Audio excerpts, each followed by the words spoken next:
Breaking news, మీ వాహనాలకి insurance కనుక లేకపోతే ఇకపై మీకు no diesel, no petrol, no CNG or anything. మీ వాహనాలు నడపాలంటే డెఫినెట్గా అందరూ ఇన్సూరెన్స్ చేసుకోవాల్సిందే. ఇది నేను చెప్తున్నమాట కాదు, కేంద్ర ప్రభుత్వానికి ఇప్పుడు ఇది బిగ్ షాక్ అని చెప్పాలి. సో కేంద్ర ప్రభుత్వం ఇది ఒక బిగ్ షాక్ ఇవ్వబోతోంది వాహనదారులకి. సో ఇన్సూరెన్స్ లేకుంటే no petrol, no diesel, no insurance, no fuel పై సుప్రీంకోర్టు కీలక వ్యాఖ్యలు చేసింది. పైలట్ ప్రాజెక్టుగా అమలు చేయాలని కేంద్రానికి సుప్రీంకోర్టు ఆదేశాలు జారీ చేసింది. దేశంలో 16.54 కోట్ల వాహనాలకి ఇన్సూరెన్స్ లేదని సుప్రీంకోర్టు ముందు ఈ విషయాన్ని పలువురు ఉంచే ప్రయత్నం చేశారు. సో 56% వాహనాలు ఇన్సూరెన్స్ లేకుండానే రోడ్లపై తిరుగుతున్నాయనేది సుప్రీంకోర్టు వ్యాఖ్య. పెట్రోల్ బంకుల్లోనే ఇన్సూరెన్స్ వెరిఫికేషన్ టెక్నాలజీ, ఇన్సూరెన్స్ లేకపోతే పెట్రోల్, డీజిల్ ఇవ్వకూడదనేటువంటి ఒక మాటని సుప్రీంకోర్టు మాట్లాడుకొచ్చింది. అయితే ఇంకోవైపు హైవేల పైన సీసీటీవీ కెమెరాలతో స్పీడ్ గన్స్ మాదిరిగా ఏ రకంగా అయితే ఏర్పాటు చేసి స్పీడ్ని డిటెక్ట్ చేస్తున్నారో, ఆ స్పీడ్ డిటెక్షన్లో భాగంగానే ఇన్సూరెన్స్ డిటెక్షన్ కూడా చేసే విధంగా కెమెరాలు ఏర్పాటు చేయాలి. ఆ వెహికల్ కనుక ఇన్సూరెన్స్ లేదనుకుంటే వెంటనే చలాన్ పడిపోవాలి. ఇన్సూరెన్స్ లేని వాహనాలను ఈ చలాన్లు జారీ చేసే అవకాశం కూడా తీసుకోవాలనేది కేంద్రం సుప్రీంకోర్టు మాట్లాడుతున్నమాట. కేంద్ర పైలట్ ప్రాజెక్ట్ గ్రీన్ సిగ్నల్ ఇస్తుందా లేదా అనేది చూడాలి. ఇన్సూరెన్స్ లేకుండా రోడ్డు ఎక్కితే ఇక ఇబ్బందులు తప్పవా అనేటువంటి క్వశ్చన్ ఇక్కడ రేజ్ అవుతోంది. అయితే ఈ కేసు అంటే సుప్రీంకోర్టు ఎందుకు వ్యాఖ్య చేయాల్సి వచ్చింది, మరి ఇప్పుడు పిల్ దాఖలైందా దీని విధానం అంటే, ఓ కేసు విచారణలో భాగంగా ఈ విషయాలు చెప్పుకొచ్చింది. National insurance company limited, at the same time ఇంకోవైపు తుంగాల ధనలక్ష్మి, ఈ ఇద్దరి మధ్య జరిగినటువంటి ఆ కేసు వర్సెస్ తుంగాల ధనలక్ష్మి కేసులో ఈ విషయం చర్చకు వచ్చింది. నిన్న 4వ తేదీన దీనిపైన జడ్జిమెంట్ని అనౌన్స్ చేసింది సుప్రీంకోర్టు. ఏం జరిగింది అని అంటే, ఒక యాక్సిడెంట్ కేసు అది. సో యాక్సిడెంట్ కేసులో భాగంగా నష్టపరిహారం ఇవ్వాలి ఇన్సూరెన్స్ కంపెనీ. ఈ విషయమై సుప్రీంకోర్టు వరకు వెళ్ళింది అంశం. సో సుప్రీంకోర్టులో ఈ అంశంపై మాట్లాడుతున్న సమయంలో కేంద్ర వాహన శాఖ మంత్రి అంటే నేషనల్ రవాణా శాఖ మంత్రిత్వ శాఖతో పాటుగా IRDAI కూడా ఒక కీలక ఆదేశం జారీ చేసింది కేంద్ర సుప్రీంకోర్టు. సో దీని ప్రకారంగా 16.54 కోట్ల వాహనాలు థర్డ్ పార్టీ ఇన్సూరెన్స్ మినిమం. సరే, ఇక జీరో డిప్ ఇన్సూరెన్స్ చేసుకుంటారా? వాహనానికి ఏదైనా యాక్సిడెంట్ జరిగితే మీ వాహనం రిపేర్తో పాటుగా మీకు కానీ ఎదుటి వాళ్ళకి కానీ ఎవరికి ఏం జరిగినా కూడా పూర్తి స్థాయి ఉండే విధంగా ఇన్సూరెన్స్ చేసుకుంటారా, లేదు థర్డ్ పార్టీ ఇన్సూరెన్స్ చేసుకుంటారా? మినిమం ఇన్సూరెన్స్ అనేది ఉండాలి అనేది సుప్రీంకోర్టు యొక్క మాట. సో ఆ మినిమం ఇన్సూరెన్స్ లేనటువంటి వాహనాలు 16.54 కోట్లు ఉన్నాయి. సో ఇలాంటి వాళ్ళకి డెఫినెట్గా చర్యలు తీసుకోవాలి. అది వాళ్ళ సంరక్షణ కోసం చెప్తున్న మాటే, వాళ్ళ సెల్ఫ్ సంరక్షణ కోసం చెప్తున్న మాటే. కానీ చాలామంది ఆ సెల్ఫ్ సంరక్షణను కూడా పక్కన పెట్టేసి ఇష్టం వచ్చినట్టు వ్యవహరిస్తున్నారు. సో దీన్ని మ్యాండేట్ చేయాలనేది సుప్రీంకోర్టులో భాగంగా వాళ్ళు చెప్తున్న మాట ఏంటంటే, పెట్రోల్ పంపుల దగ్గర స్కానర్లు పెట్టండి. సో ఇన్సూరెన్స్ ఉన్న వాహనాలకు మాత్రమే పెట్రోల్ నింపండి, లేదంటే వదిలేయండి. ఇక ఆ వాహనాలు రోడ్ ఎక్కడానికి వీల్లేదు. పెట్రోల్ లేకపోతే ఏమవుతుంది? రోడ్ ఎక్కితే వాహనాలు ఎక్కలేవు కాబట్టి రోడ్ ఎక్కడానికి వీల్లేదు.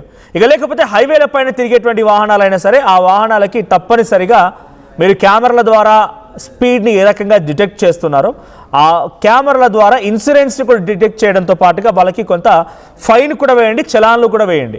సో చలాన్లు వేయడంతో ఏమవుతుంది, డెఫినెట్గా వాళ్ళని కూడా గుర్తించి వాళ్ళకు చలాన్లు పడతాయి. కాబట్టి ఈ భయంతోనైనా వాళ్ళు ఇన్సూరెన్స్ కడతారు, ఇన్సూరెన్స్ పే చేస్తారనేది సుప్రీంకోర్టు యొక్క వ్యాఖ్య. సో రవాణా శాఖ మరి దీన్ని అప్రూవ్ చేస్తుందా, కేంద్ర ప్రభుత్వం గ్రీన్ సిగ్నల్ ఇస్తుందా, పైలట్ ప్రాజెక్టుగా తీసుకోమని చెప్పేటువంటి మాటల్ని సుప్రీంకోర్టు మాటల్ని ఎలా కన్సిడర్ చేస్తుందో చూడాలి. బట్ ఒకటైతే నిజం, ఇన్సూరెన్స్ ఉండడం వల్ల డెఫినెట్గా మీ వాహనానికి సంరక్షణ, మీకు సంరక్షణ, మీరు ఢీకొట్టడం ద్వారా ఎదుటి వాళ్ళకి ఏమైనా కూడా వాళ్ళకు కూడా కొంత సంరక్షణ. సో కొంత ఈ ఇన్సూరెన్స్ కంపెనీల ద్వారా ఇన్సూరెన్స్ కట్టడం మూలంగా కొంత బెనిఫిట్సే కానీ నెగిటివ్ అయితే ఏమీ లేదు. సో కొన్ని ఇన్సూరెన్స్ ఉండొచ్చు, ఫేక్ ఉండొచ్చు, తప్పుదారి పట్టించే విధంగా ఉండొచ్చు, ఇది నిజంగా యాక్సిడెంట్ కాదని కొట్టిపారేసి ఇన్సూరెన్స్ ఇవ్వకుండా కూడా చేసి ఉండొచ్చు. కానీ ఎక్కువ బెనిఫిట్సే ఉన్నాయి కానీ పెద్ద నష్టం చేకూరే అంశం అయితే ఏమీ లేదు. సో సుప్రీంకోర్టు వ్యాఖ్య కూడా నిజమే. సో మీరెవరైనా వెంటనే ఇన్సూరెన్స్ లేని వాళ్ళు మీ వాహనాలు ఇన్సూరెన్స్ చేసుకుంటే బెటర్, లేకంటే ఇది అమలైతే కనుక డెఫినెట్గా మీ వాహనాలకి పెట్రోల్ కొట్టడం కూడా ఉండదు. సో రోడ్లపైకి ఎక్కితే మనకు స్పీడ్ డిటెక్టర్ లాగానే ఇన్సూరెన్స్ డిటెక్టర్ కెమెరాస్ కనుక వస్తే మీకు చలాన్లు పడతాయి. దీనికి సంబంధించి మరిన్ని అప్డేట్స్ ప్రతినిధి కృష్ణమోహన్ ఉన్నారు అప్డేట్ అందించడానికి. కృష్ణమోహన్, సో ఇది ఎలా అమలు చేయబోతుంది ప్రభుత్వం, దీన్ని ఏ రకంగా కన్సిడర్ చేసే అవకాశం ఉంది? ఇది కేవలం ఒక కేసులో భాగంగా సుప్రీంకోర్టు వ్యాఖ్య, కానీ ఎటువంటి ప్రభావం చూపించబోతోంది?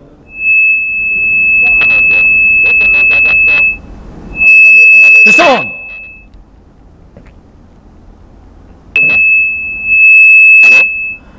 రైట్. సో ఒకసారి మళ్ళీ కనెక్ట్ చేసే ప్రయత్నం చేస్తాను, గెట్ బ్యాక్ టు హిమ్.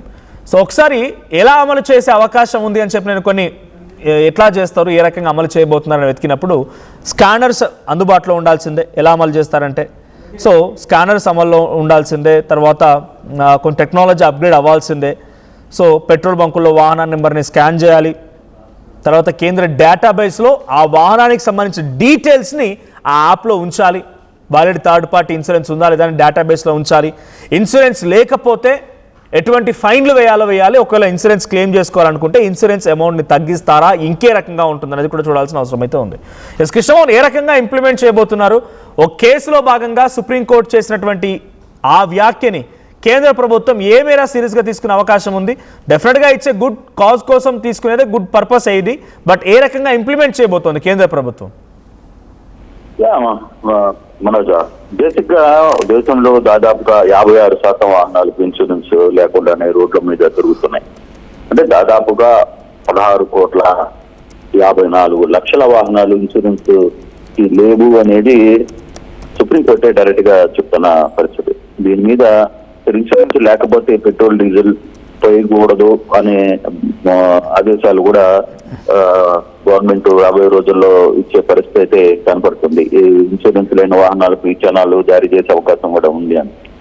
అంటే బేసిక్ గా ఇక్కడ రిజిస్ట్రేషన్ సమయంలోనే కొత్త కార్లకు కానీ లేకపోతే 4 ఏళ్లు, ద్విచక్ర వాహనాలకు 6 ఏళ్ల పాటు థర్డ్ పార్టీ ఇన్సూరెన్స్ తప్పనిసరిగా చేయాలి, అంటే చేసుకునే విధంగా వాళ్ళ మీద ఉత్తర్వులు జారీ చేయాలని. అయితే కొన్ని ప్రాంతాల్లో జరుగుతున్నప్పటికీ కూడా కానీ కొన్ని దగ్గర అంటే 56% అసలు ఇన్సూరెన్సే జరగకుండానే వాహనాలు రోడ్ల మీదకి వచ్చేస్తున్నాయి అనేది సుప్రీంకోర్టు చాలా క్లియర్ గా చెప్తున్న పరిస్థితి.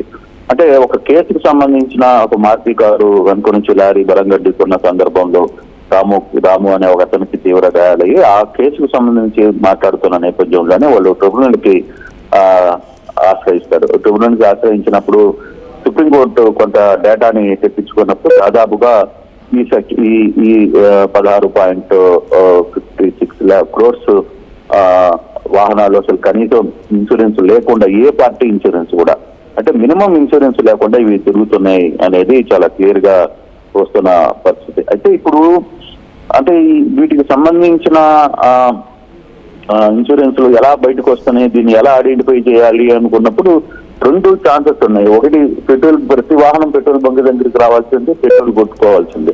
సో అక్కడ దానికి సంబంధించిన టెక్నాలజీని పెట్టి అసలు ఇన్సూరెన్స్ ఉందా లేదా అని చూడడం ఒకటి. లేదు, హైవే మీద వెళ్తున్న పరిస్థితిని కూడా చూసి దానికి సంబంధించిన వ్యవహారాన్ని కూడా చేయాల్సిన నేపథ్యం అయితే కనపడుతున్నాయి. అంటే ఇప్పుడు దాదాపుగా కెమెరాలని ఇన్సూరెన్స్ ఇన్ఫర్మేషన్ బ్యూరో లేవచ్చు, వాహన్ పోర్టల్ తో అనుసంధానం చేయొచ్చు. ఇట్లా వివిధ రకాలుగా రియల్ టైమ్ ఇన్సూరెన్స్ స్టేటస్ ని పోలీసుల చేతులు ఇమిడిపోయే కొన్ని యాప్లు కావచ్చు, లేకపోతే వాళ్ళు కొన్ని పరికరాలని తీసుకోవడం, అటువంటి టెక్నాలజీని వాడి దీని మీద కొంత సీరియస్ గా వెళ్ళాలి అనేది సుప్రీంకోర్టు కేంద్రానికి గైడెన్స్ ఇచ్చింది. అంటే ఇప్పుడు కేంద్రం ఆ దిశగా వెళ్తుందా లేదు, ఆ దిశగా ముందుకు చేసే ప్రయత్నం చేస్తుందా అనేది చూడాలి. కాకపోతే ఇది కొంత సీరియస్. అంటే ఇప్పటికే ఇన్సూరెన్స్ లేకుండా కొన్ని వాహనాలు అయితే బయటికి రావు సాధారణంగా. కానీ ఇన్ని కోట్ల వాహనాలు మరి బయటికి వచ్చాయి అంటే ట్రాన్స్పోర్ట్ లోనో, అంటే ఆర్టీఏ డిపార్ట్మెంట్ లోనో, లేకపోతే రవాణా శాఖలో జరుగుతున్న కొన్ని అవకతవకలుగానే గుర్తించాలి ఇవన్నీ కూడా. సో మరి ఇప్పుడు ఇన్సూరెన్స్ లేకపోతే పెట్రోల్ డీజిల్ ఇవ్వరాదు, చేయరాదు అని సుప్రీంకోర్టు ఇచ్చిన కీలక ఆదేశాలని మరి సెంట్రల్ దీన్ని పైలట్ ప్రాజెక్ట్ గా అమలు చేయాలనేది కూడా ఆలోచిస్తోంది.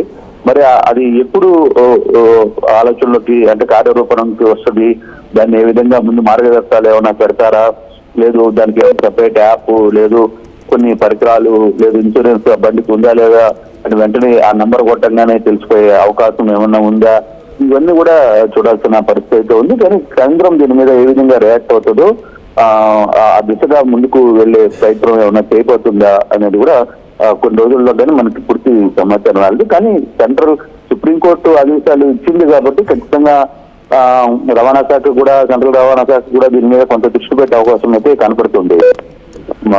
కృష్ణ, అయినా కూడా ఇన్సూరెన్స్ కంపెనీలు చూస్తే దాని థర్డ్ పార్టీ ఇన్సూరెన్స్ అయినా, లేకుంటే ప్రముఖ కంపెనీలు అయినా, ప్రముఖ బ్యాంక్ సంస్థలు ఇన్సూరెన్స్ ఏజెంట్లుగా ఉన్నా కూడా అధిక మొత్తంలో కొన్ని వేలకు కట్టాల్సిన పరిస్థితి వస్తుంది. సో సహజంగా కొంతమంది క్లెయిమ్ చేసుకునే వాళ్ళు తక్కువ శాతంగానే ఉంటారు, దాన్ని రిటర్న్గా మళ్ళీ యూజ్ చేసుకునే వాళ్ళు, యూజ్ చేయకునే వాళ్ళు కూడా ఉంటారు.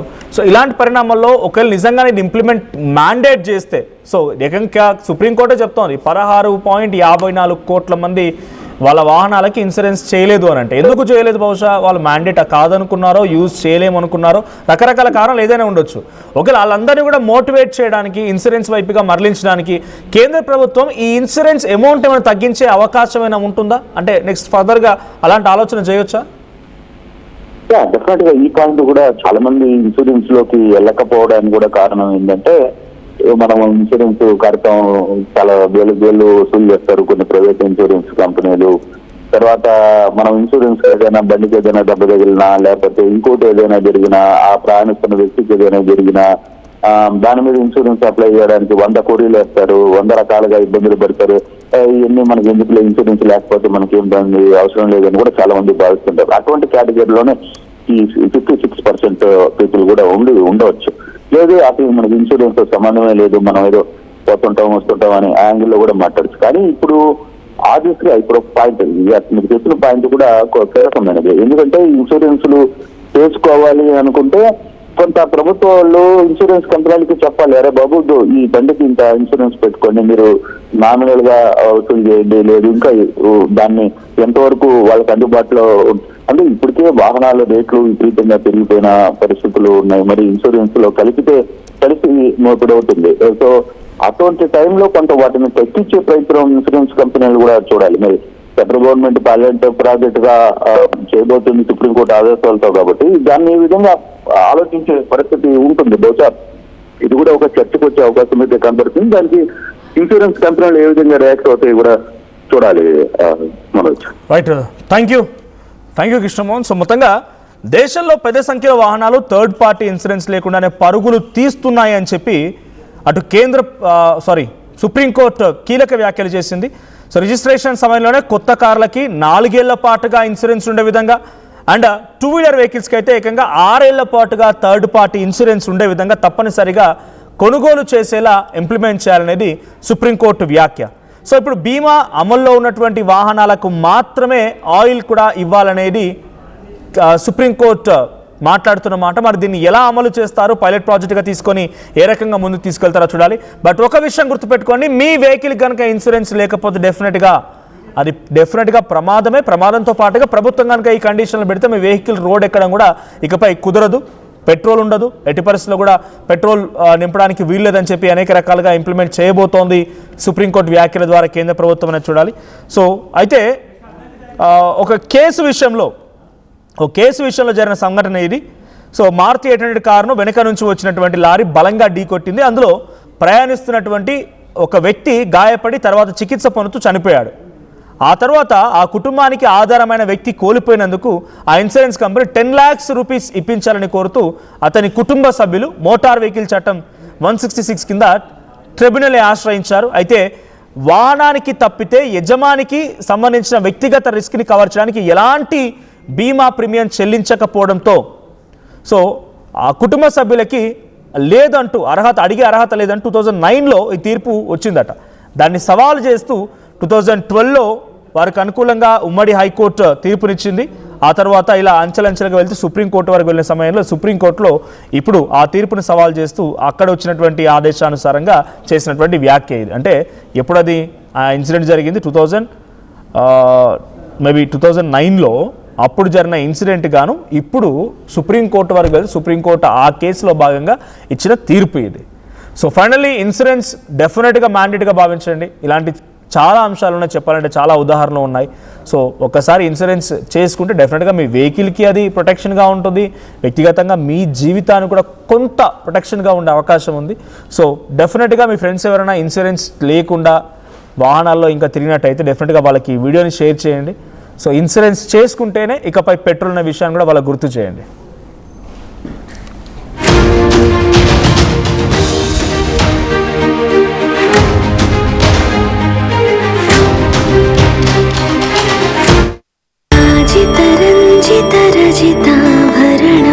Pure in its form with grace made noble.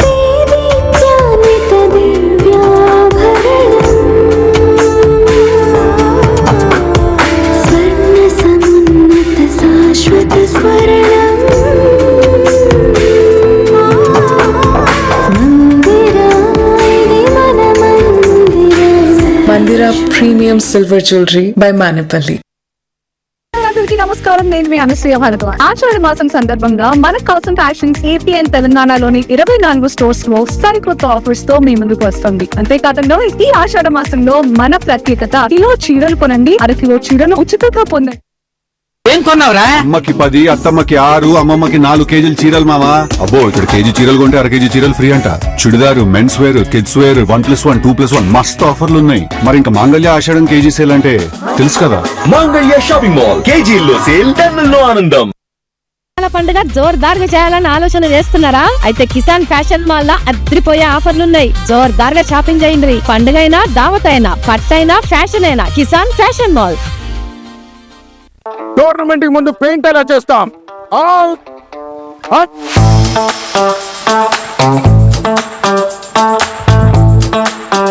Plan అయితే చాలా బాగుంది సార్ స్టేడియం పరిస్థితి చూడండి. టోర్నమెంట్ ముందు పెయింట్ ఎలా చేస్తాం? టెక్నో పెయింట్స్ ఉందిగా. Techno paints, township, dam, stadium లేదా మనీళ్లు పెయింట్స్ నుంచి పెయింటింగ్ వరకు పూర్తి సొల్యూషన్ కావాలంటే మేమున్నాం. కానీ సార్ టైం కి పూర్తవుతుందా?